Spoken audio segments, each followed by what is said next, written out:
Hello everyone, good morning. Welcome back to our channel Learn Tech with Kiran. In today's video, we are going to explore basic concept of TOC, that is DFA, Deterministic Finite Automata, one of the most important and foundational concept in theory of computation. We will cover some of the basic points related to deterministic finite automata, which is as follows. First is formal definition, formal notation, string processing with its example. Then we move forward with application of DFA and properties of DFA. Formal definition and notation. What is mean by DFA? DFA is nothing but a mathematical model of your computation. As we can learn computational processing in theory of computation. It is used to check whether given input string belong to a particular language. In other words, whether it follows certain rules or patterns. As we know, a lexical analyzer in TOC first phase will use for pattern checking and tokenization. Therefore, DFA plays a vital role in lexical analyzer. How it works? It has a finite number of states. The machine read the input symbol by symbol from left to right. It transition from one state to another based on predefined deterministic rule. As we move forward, we go to know what are the deterministic rule, how that defines and how it will use in your DFA building. During this DFA learning, you can go to know each state of DFA input symbol. There is exactly one and unique transaction for it. A string is accepted only if the machine reaches to the final state in DFA processing. Okay. Designing a DFA, there is some formal notation for DFA designing. So, your DFA is designed or represented by using these 5 tuple, that is M is equals to Q, that is set of state. Those states are used in designing a DFA. Summation or sigma, which is used to denote your input alphabet like 0, 1 or A, B, C, D. Then transition. What is transition function then? Transition function contain given current state and input symbol, and then it will tell us the next state. Okay. This defined transition function means for a given input or given current state and input symbol, the machine tells us the next state. Okay, it means if here Q0 is a state and with a input, you are going to the Q0 state or Q1 state. As move forward, Q0 is the your start state of any DFA and F is noted for your final state or accepting state. With example, you can or we are going to know how this all tuples or how this all notation are used. This is example may ask in your paper. For a constructor DFA that accept all string ending with A over input symbol A comma B. M is equals to Q sigma transition Q0, that is initial state, and F, that is final state. As we move forward, we are going to design a DFA. For DFA, there is a notation we learned in previous video. How many notations are there? Like state, input symbol or input label, then accepting state, that is final state, transition and final state. By using those notation, we are going to design a DFA. Okay, for every DFA there is defined language over there. In going we are going through our playlist and you goes to know how we will design a DFA and how we construct the language. For this DFA problem statement, we are going to design a DFA. Now, for first, Q0 is your initial state. Then with input symbol A, we are going to the Q1 state. Okay.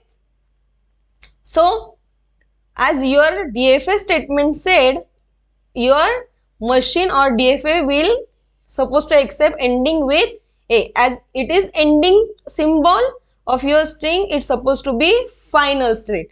Your final state will be acted as or denoted by double circle. But if in any string there is B occur after A, so it not supposed to be a final state. So that's why it goes return to the Q0 state. Here I am missed to add a transition for input symbol. You can know the input symbol or initial state will be defined as a transition arrow with circle of state. So if there is B, you have to be go to the Q0 state. On Q0 there is again A is reached and it is a ending state or ending of your string. It goes to the Q1, that is your final state. As we know, for any DFA there is a unique transition from one state to another state for every symbol. So we can add over here for transition for B, as we are having A transition, and on Q1 state there is a B transition is already there. So we are going to add a transition for Q1. So your diagram after this look like 1.